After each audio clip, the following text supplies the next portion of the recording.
आज संडे असून स्टॉलची पण कमाई काहीच झाली नाही. सो नमस्कार, मी आरीबाई प्रियंका. मी आता जे स्टॉल ओपन केलंय तर आपण 30 डेजमध्ये बघणार आहोत की आपलं स्टार्टअप कसं होतंय.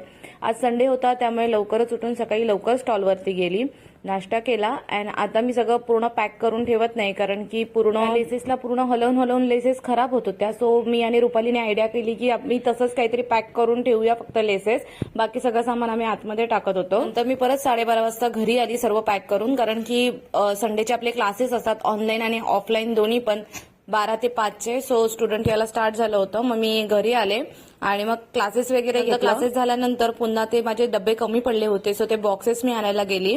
बॉक्सेस आणायला पण रुपाली सोबतच होती, सो आम्ही दोघांनी मिळून पूर्ण बॉक्सेस आणले. आधी खूप इझी वाटत होतं की आपण स्टॉल, शॉप किंवा काही ओपन करायचं, पण नंतर कळलं की नाही, खूपच मेहनतीचं काम आहे. ऑफिसमध्ये तर आपण फक्त 8 तास देऊन तर येतो, पण जेव्हा स्वतःचं काही करतो तेव्हा आपल्याला पूर्ण 24 तास द्यावे लागतात, पूर्ण त्यामध्ये लक्ष द्यावं लागतं. रुपालीकडे तर गाडी होती त्यामुळे मग आम्हाला ते आणायला थोडं इझी झालं. मग आम्ही लोक आलो, त्याच्यानंतर मी पुन्हा शॉपवरती गेली. शॉपवर पूर्ण मटेरियल पण लावलं होतं, पण आज पण काहीच 1 रुपया पण झाला नाही. 80 रुपयाची पावती फाडली. एक रिझन आहे, कळेल ते मी सांगेन तुम्हाला, की कारण की मी आणि रुपालीने ती गोष्ट ऑब्झर्व केलंय. सो बघूया. आजच्यासाठी बाय.